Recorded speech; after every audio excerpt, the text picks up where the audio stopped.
Olá, caros alunos e alunas. Estamos aqui reunidos para mais uma videoaula do nosso minicurso de língua portuguesa direcionada para alunos do sexto ano do ensino fundamental.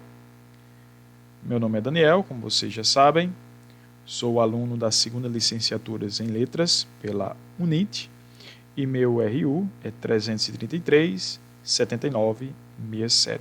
Então hoje nós vamos falar sobre uma outra classe de palavras, que são exatamente os artigos, que estão diretamente atrelados ao substantivo.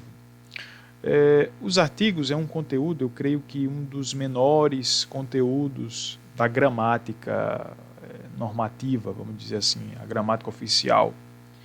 Por isso, nós teremos poucos slides acerca dos artigos. Mas ao final nós vamos, como de costume, vamos ler 2 contos para nos motivar, nos incentivar ainda mais à prática da leitura. Então vamos começar. Começamos a nossa videoaula com uma pequena charge do Snoopy, onde nós temos aí essa pequena charge em que alguém diz a Snoopy: tem um cachorro aqui querendo entrar. E Snoopy responde: um cachorro não, o cachorro. Então veja que essa pequena charge já trabalha com artigos. Artigo definido, o or, e o artigo indefinido, um. E dá para perceber, do ponto de vista da interpretação, que há uma mudança radical no sentido da frase quando se diz assim: tem um cachorro, e Snoopy diz: não é um cachorro, mas o cachorro. Um cachorro dá a ideia de ser um cachorro qualquer, sem importância, não é definido, é qualquer cachorro que está lá. Mas a partir do momento em que Snoopy se auto-intitula como o cachorro, significa que ele não é um cachorro qualquer, mas é um cachorro determinado, específico, um cachorro que tem um certo grau de importância naquele ambiente. Então, é a partir dessa charge que a gente dá início, propriamente dito, à nossa temática sobre os artigos. Vamos a esse primeiro enunciado. Algumas palavras que antecedem um substantivo podem modificar o seu sentido, definindo-o ou particularizando-o, como é o caso de o e a, ou indefinindo-o ou generalizando-o, como é o caso de um e uma. Então, nessa primeira parte do enunciado, nós já temos a ideia de que artigos são palavras que antecedem o substantivo. E qual é a função que o artigo exerce no substantivo?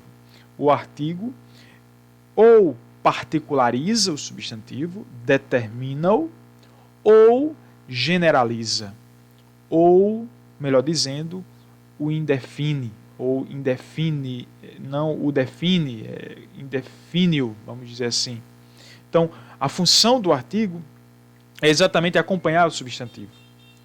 E, ao acompanhar, ele determina ou indetermina o artigo. Ele particulariza ou ele generaliza esse substantivo, desculpe. Então veja que essa é a função básica, essencial, fundamental do artigo: determinar ou indeterminar o substantivo. Então, quando dizemos uma criança, estamos nos referindo a uma criança qualquer. Quando nós utilizamos a expressão uma criança, nós não estamos determinando que criança é. Nós estamos utilizando uma expressão geral. Pode ser uma criança qualquer. Uma criança de blusa azul. Não dá para saber que criança é essa. Pode ser qualquer criança, mas a criança de blusa azul significa que, diante daquele que enuncia o discurso, que proclama o discurso, provavelmente diante dele deve haver uma criança que está exatamente vestida com uma camisa de roupa azul. Então, quando dizemos uma criança, estamos nos referindo a uma criança qualquer, indefinida, uma criança indeterminada. Quando, porém, dizemos a criança, então, a partícula a que é um artigo definido, nós estamos nos referindo a uma criança determinada, a uma criança específica, a uma criança definida, a uma criança particularizada. Então, essa é a função do artigo. Ou particularizar o substantivo ou generalizar o substantivo. O artigo sempre, sempre, sempre, sempre, sempre acompanha o substantivo. Se porventura o artigo vier a acompanhar uma palavra que faça parte de outra classe de palavras, por exemplo, jantar. Por exemplo, jantar é um verbo. Eu janto, tu jantas, ele janta. Mas a partir do momento em que jantar é antecedido por um artigo, ele passa por um processo que nós chamamos na gramática de substantivação. Ele deixa de ser um verbo e passa a atuar como um substantivo, né? O jantar está sobre a mesa. O jantar está na mesa. Então veja que sempre quando o artigo antecede uma palavra que é de uma classe gramatical diferente da do substantivo, esta palavra passa por um processo de substantivação. Ela passa a atuar naquele enunciado, naquela frase, naquele texto, passa a atuar como substantivo. O que é artigo? Aqui vamos ao conceito. É sempre importante, eu gosto de frisar, que você guarde os conceitos. Em cada aula, em cada videoaula, nós estamos insistindo da necessidade, da importância de se guardar os conceitos do que nós estamos trabalhando. Conceito de artigo, conceito de adjetivo, conceito de artigo, os conceitos que nós estudamos, tivemos a oportunidade de estudar de fonema, letra, texto e etc. Então vamos ao conceito de artigo. Artigo é a palavra que antecede um substantivo, aquilo que nós já dissemos anteriormente. Deixa eu pegar aqui o lápis, pronto. Vamos de cor azul. Então, a particularidade do artigo é que sempre, sempre, sempre, sempre, sempre antecede o substantivo. Sempre. E volto a repetir. Se porventura o artigo anteceder uma palavra que faça parte de uma classe gramatical diferente do substantivo, essa palavra passa por um processo, por um fenômeno gramatical que nós chamamos de substantivação. Naquela frase, naquele contexto, naquele enunciado, aquela palavra, ela exerce a função de substantivo. Ela classifica-se, melhor dizendo, ela é classificada como substantivo. E além de anteceder o substantivo, esse artigo define ou indefine o substantivo. Ou particulariza o substantivo ou generaliza o substantivo. Como nós temos aqui na charge, quando alguém diz tem um cachorro aqui querendo entrar. Então, um cachorro não dá para identificar quem é esse cachorro. É um cachorro qualquer, um cachorro sem importância.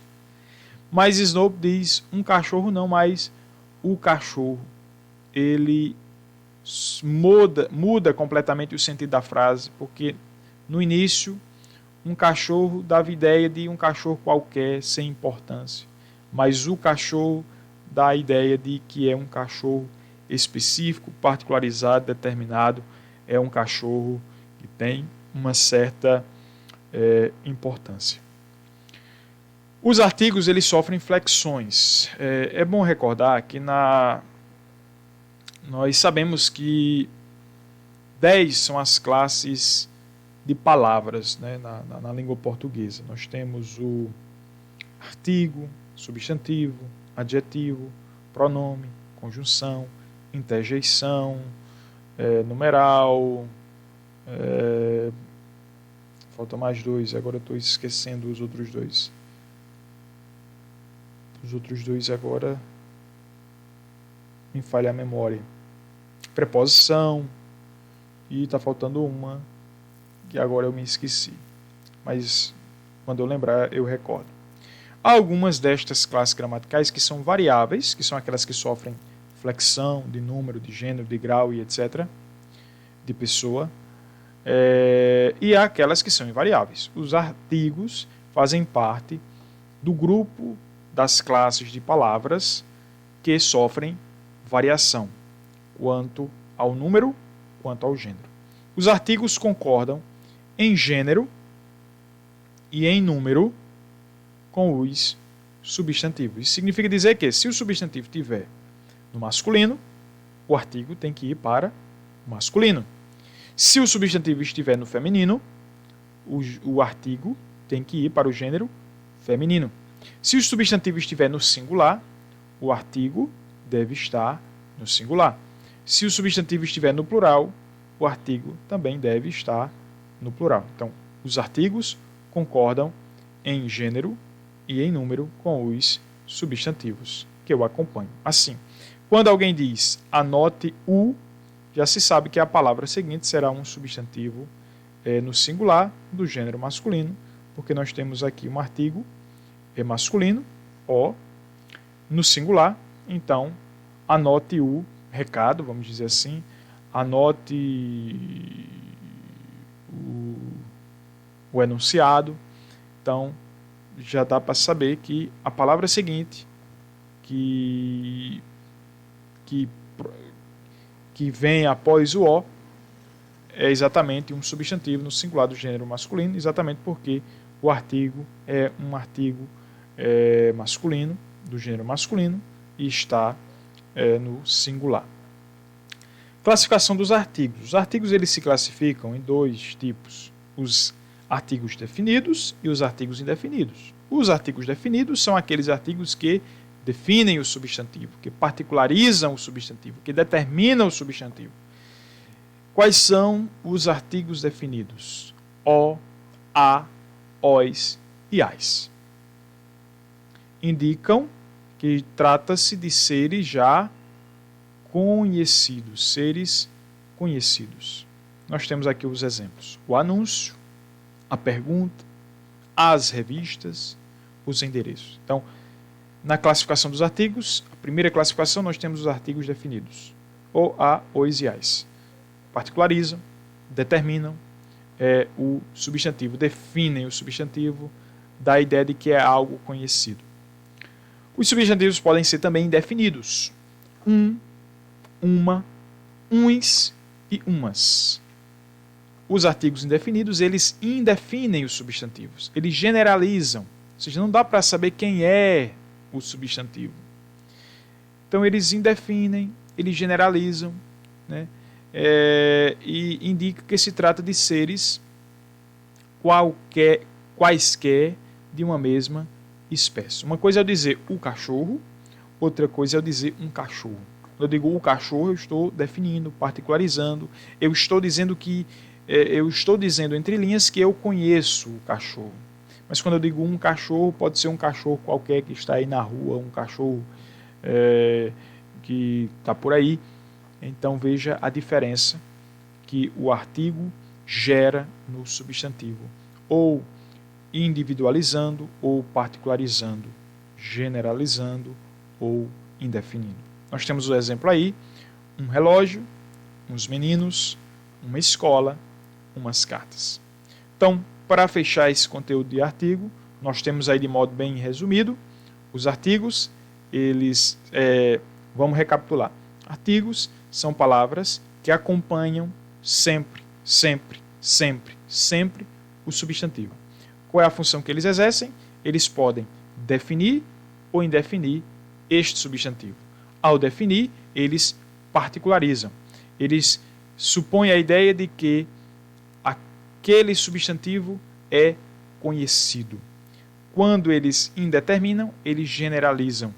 Não dá para saber quem é o substantivo, vamos dizer assim. Ele não particulariza, ele não determina. Significa dizer que aquela coisa que corresponde ao substantivo pode ser qualquer coisa. E os artigos se classificam em definidos e indefinidos. Os definidos, o, a, os e as, os indefinidos, uma, uns e umas. Então, este é o nosso conteúdo gramatical da nossa aula de hoje. Agora, nós vamos à leitura do nosso conto de hoje. Deixa eu voltar aqui para a tela. Nós vamos ler 2 contos na nossa videoaula de hoje. Deixa eu só ajeitar aqui a tela. Vamos lá. Nós vamos ler contos da escola. Primeiro nós vamos ler um conto de Pedro Bandeira. Antes de ler o conto de Pedro Bandeira, vamos saber um pouco quem é Pedro Bandeira, que é um escritor brasileiro e que é sempre importante ao lermos qualquer texto literário, compreender, conhecer um pouco a vida do autor, porque a vida do autor, do escritor, diz muito sobre a obra, porque a vida do autor muitas vezes influencia a elaboração daquela obra, daquele escrito e tudo mais. Vamos saber quem foi Pedro Bandeira. Pedro Bandeira sempre se lembra com muita saudade dos tempos de escola.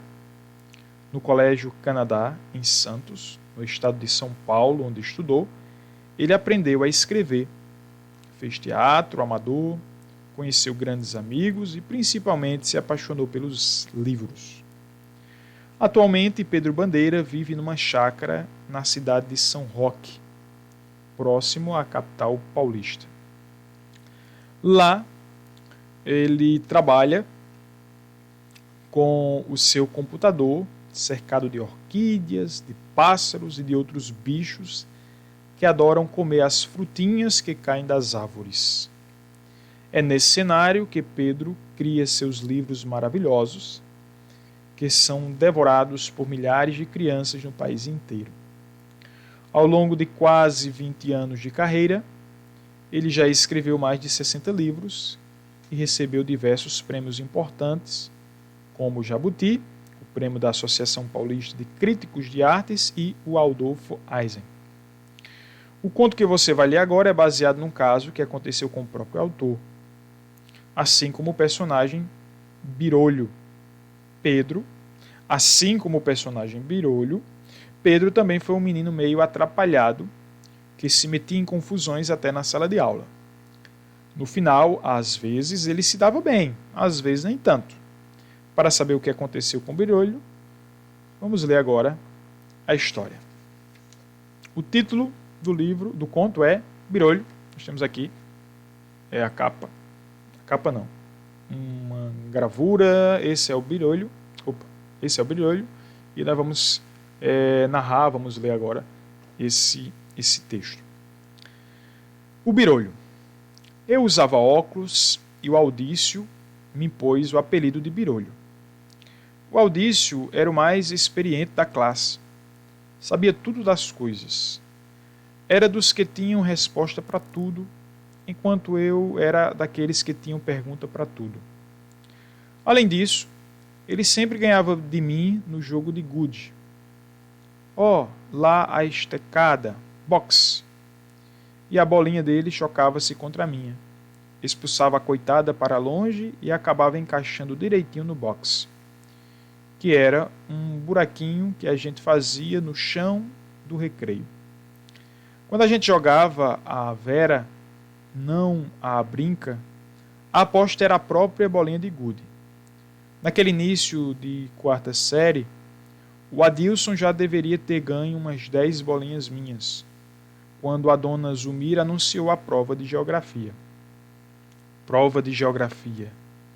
E dali a uma semana, como é que eu ia fazer? Como decorar em poucos dias todos aqueles nomes de afluentes das margens esquerda e direita de tantos rios, se eu nem sabia direito o que era um afluente? Eu estava perdido e me queixei do problema com o Adilson. Como ele sabia das coisas, naturalmente levantou a sobrancelha e veio com a solução mágica. Fácil, Birolho. é só colar na prova. Eu ia dizer que o que ele tinha falado estava meio errado. Ele deveria dizer colar a prova. Ainda que eu não pudesse entender de que me adiantaria lambuzar a folha da prova com goma arábica, mas ele se adiantou. Olha só. Você pega um pedaço de papel, uma tirinha, e escreve com letra bem pequena tudo que pode cair na prova. Mas letra bem pequena, hein? Daí, no dia da prova, é só tirar o papelzinho do bolso e espiar as respostas quando a dona Zulmira não estiver olhando. Genial! Uma ideia brilhante como aquela só poderia ser mesmo do Adilson. Eu estava salvo. E tratei de preparar a tal cola muito bem preparada. Naquele tempo, a gente não tinha livros com as lições e tudo era explicado pela professora na lousa e anotado pela molecada no caderno de classe. Li e reli todas as minhas anotações e fui escrevendo com a letra mais miudinha que eu conseguia. Todo aquele monte de sabedoria. Além dos tais afluentes, havia montanhas, pontos culminantes, toda essa coisa. E por fim, mesmo com a letra mais miudinha que eu conseguia fazer, a tira de papel não ficava pequena o suficiente. Com aquele tamanho, na certa, Dona Zulmira ia me surpreender. Ia tirar a minha prova, me dar 0, me mandar para a diretoria, e daí seriam 3 dias de suspensão. Minha mãe chamada pelo diretor, o sinistro professor Espinhel, com seu tremendo castigo dos braços abertos, para que ela ficasse sabendo a espécie de malandro que tinha como filho, e eu estaria perdido para sempre. Era preciso caprichar mais. E eu passava horas relendo as lições, procurando diminuir as frases, até conseguir transformar os principais afluentes da margem direita do rio Amazonas são Javari, Juruá, Purus, etc. Até o Xingu, em Mé, Içá, Japurá, etc., até o Jari. Fiquei 6 dias sem brincar de mocinho e bandido, sem ler gibi, perdi 2 boas peladas de futebol, até um jogo contra a turma da rua de cima. Cortei inúmeras tirinhas de papel, escrevi e reescrevi 1 milhão de vezes as anotações da cola, até que na véspera do dia fatal, dei-me por satisfeito. A cola estava perfeita. Tudinho mesmo, estava anotado ali, sem faltar nada, na menor tirinha de papel deste mundo. No lance de esperteza, eu tinha usado até os 2 lados do papelzinho para economizar no tamanho. Naquela prova, eu ia arrasar. No bolsinho do uniforme, escondi a cola muito bem enrolada e lá fui para a escola, confiante no meu destino. Sentado na minha carteira, umas 2 fileiras longe do Adilson. Pisquei para ele, mostrando que eu estava mais do que preparado. Apalpei minha cola escondida e esperei que Dona Zulmira escrevesse as perguntas na louça, com aquela letra bonita de professora que eu jamais aprenderia a fazer na vida. Durante as provas, ela costumava ficar sentada à mesa, controlando a gente de longe. E eu já havia planejado um ângulo para sacar meu papel, um ângulo bem escondido dos olhos dela. Bom, a primeira pergunta era fácil demais, e eu nem precisei da cola. A segunda era ainda mais bico, e eu fui respondendo na hora. A terceira era os afluentes da margem esquerda, e minha mão deslizava pelo papel sem que eu precisasse nem pensar. E foi assim até o final. Que prova fácil tinha preparado a Dona Zulmira. Eu havia respondido a todas as perguntas em tempo recorde, e o papelzinho repousava intocado no bolsinho do meu uniforme. Que felicidade! Entregamos as folhas e Dona Zulmira mandou a gente fazer uma redação com o título As Minhas Férias, enquanto corrigia as provas. Aguardei feliz e confiante. Eu me sentia um vencedor e nem me lembro se caprichei na tal redação. No final da aula, quase na hora de bater o sinal, Dona Zulmira tinha terminado a correção e lá vieram as notas. E a minha recebeu o mais delicioso 10 deste mundo. O único 10 da classe. Eu sorri, sentindo-me o maior, enquanto o Adilson recebia sua nota 4. Pobre do Adilson. E eu pensando, pois na certa ele não tinha conseguido fazer uma cola boa e pequena, como a minha, quando Adilson ergueu o braço. Ué, para que pedir para ir ao banheiro quando o sinal ia bater dali a instantes? Ele ficou de pé, apontou o dedo para mim e disse: o birolho teve 10 porque colou. Recebi a ordem de levantar-me. Minhas orelhas na certa estavam vermelhas para combinar com a cor da cara. Meu coração disparava e em minha mente estava a carranca do professor Espinhel.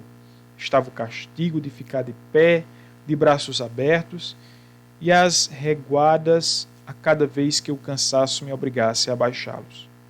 Mas havia também uma dor onde me faltava uma palavra que desse o nome àquela situação. Mais tarde, um pouco mais tarde, eu encontraria a palavra, também terminada em ão.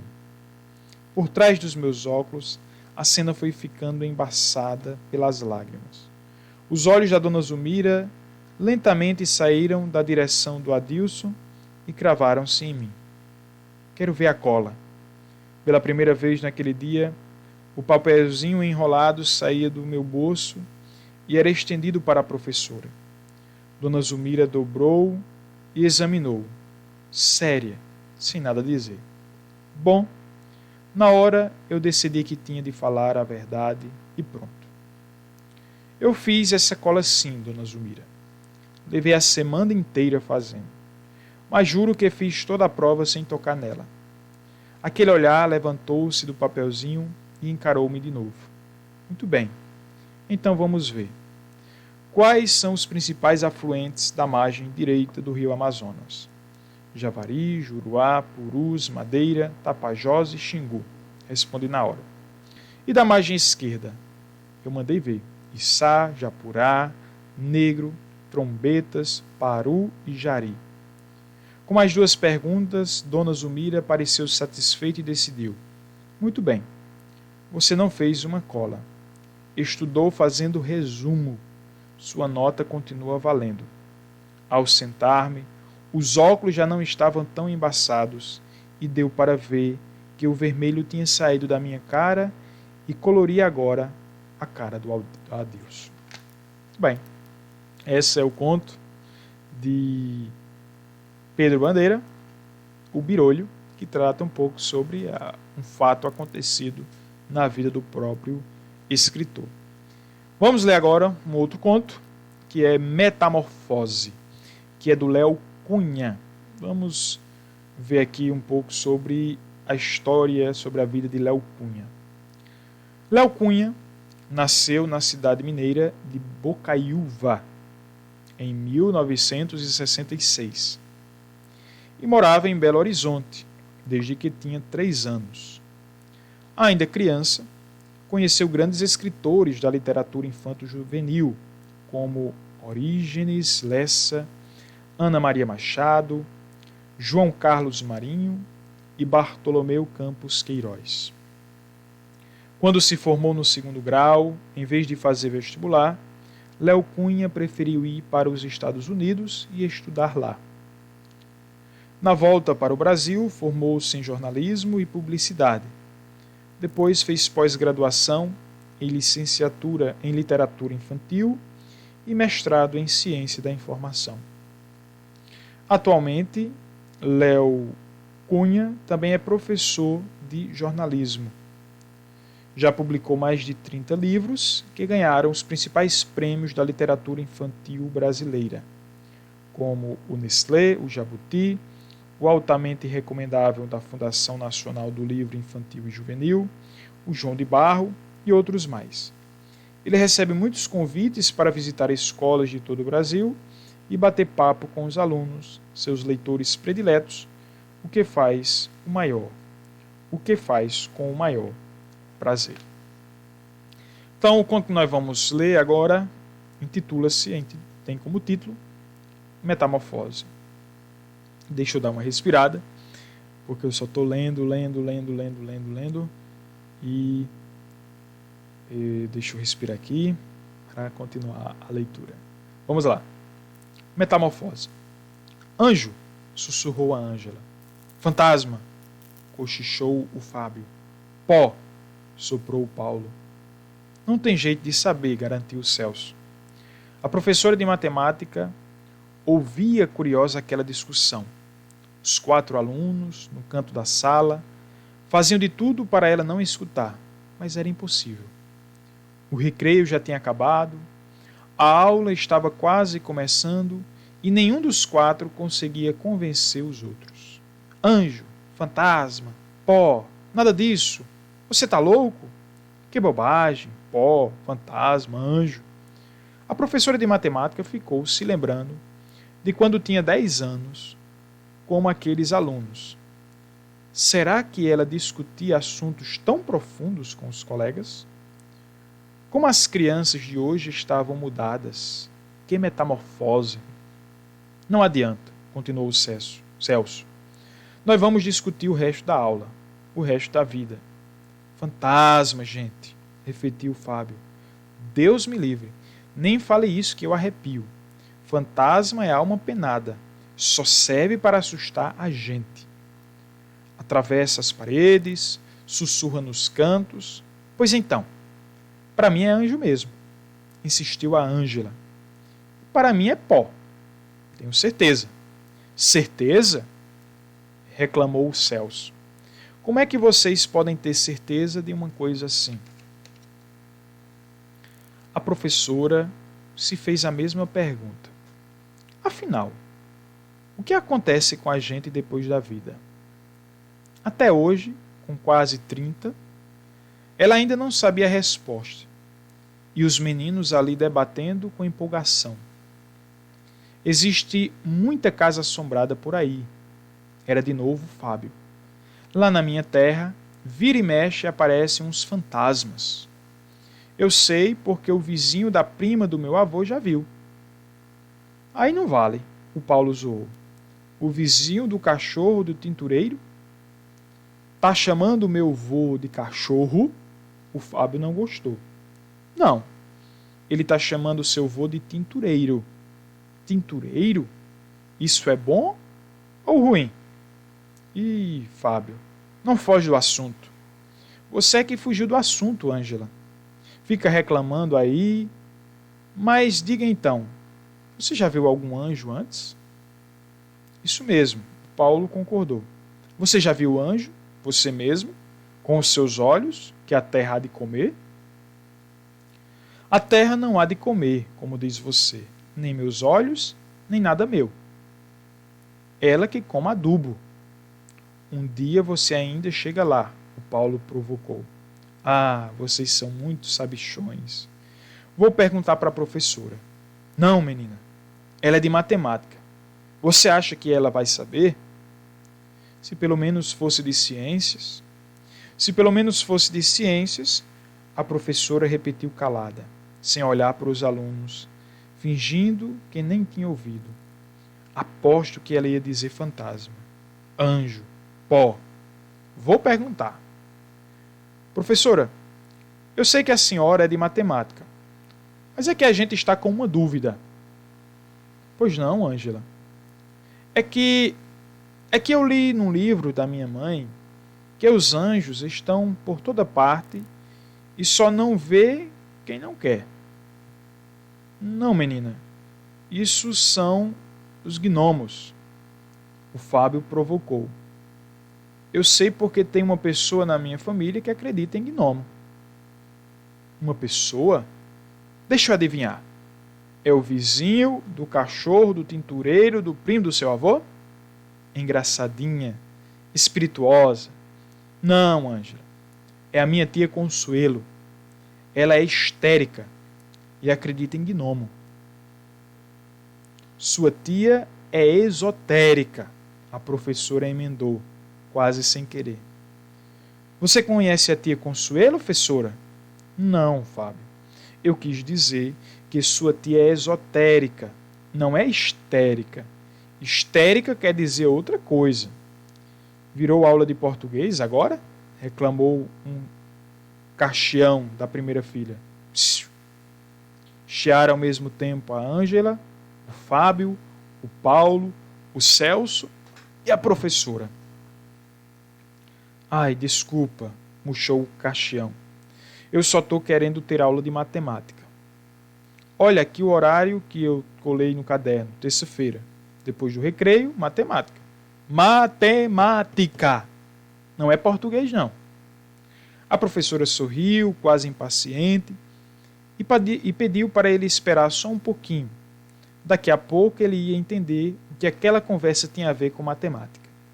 Daqui a pouquinho só, viu? Virou-se para o Fábio e explicou. Histérica é uma pessoa muito nervosa, agitada, impaciente, que grita e reclama de tudo. Igual alguém nessa sala, emendou a Ângela, encarando o caxião que botou a língua para ela. Olha, turma, tem gente achando que é Einstein. Quem é Einstein? Aquele cientista que punha a língua para fora. Einstein, explicou a professora. Pronto, agora é aula de física, resmungou o caxião. A professora sorriu, quase paciente, e pediu para ele esperar só mais um pouquinho. Vamos com calma, turma. Nós fugimos completamente do assunto. Como é que a conversa saiu dos anjos e foi parar no Einstein? É por causa da minha tia histérica. Quer dizer, esotérica. Ela tem um adesivo no carro escrito assim: Duendes, eu acredito. E meu pai tem um adesivo escrito assim: Duendes, eu atropelo. Ah, não, Paulo, que maldade. Coitados dos bichinhos. Eu só estou falando a verdade. Você tem mania de ser dono da verdade, acusou o Fábio. Aposto que a professora vai me dar razão. É fantasma. É anjo. Já falei que é pó. Não tem jeito de saber. E então, professora? A professora engoliu em seco, não tinha ideia do que iria dizer, achou melhor escapar da pergunta. Anjo, pó, fantasma. Estou achando meio cedo para vocês terem essa conversa. Cedo por quê, professora? O Fábio não entendeu. Foi antes do recreio que aconteceu. Aconteceu? Aconteceu o quê? Agora é que ela estava perdida mesmo. Os quatro dispararam a falar, cada um atropelando o outro. É que hoje, na aula, antes do recreio, nós vimos alguma coisa estranha atrás da cortina. Era um fantasma. Ele estava atrás da cortina só para confundir a gente. Cortina e lençol parecem muito, professora. Não, não era um anjo. Ele estava espiando... Não. Desculpa, eu errei aqui. Não. Era um anjo. Ele estava espiando por trás da cortina. Mas de vez em quando se mexia e a gente via a sombra das asinhas. Nada disso. Era só poeira da obra lá fora. Na luz do sol, a gente vê o pó se movendo. Por mim, não tem jeito de saber, com certeza. A professora simplesmente sorriu. Tinha entendido tudo errado. Neste exato momento, todos ouviram um barulhinho diferente. Por trás da cortina, surgiu uma borboleta azul, esvaçou pela sala e sumiu janela afora. O caxião olhou para o relógio de pulso e calculou. Vocês enrolaram tanto que dos 50 minutos da aula já passaram 28. Só faltam 22. Parabéns, Cassiano. A professora se levantou, pegando o giz e apagador. Você fez a conta direitinho. Eu não falei que a conversa tinha tudo a ver com matemática? E aí termina o nosso conto de hoje. Muito bem, caros alunos e alunas do nosso minicurso de língua portuguesa para estudantes do 6º ano do ensino fundamental. Esta é a nossa aula de hoje. Conto com vocês na próxima aula de amanhã. Um fraterno abraço e até mais, se Deus assim nos permitir.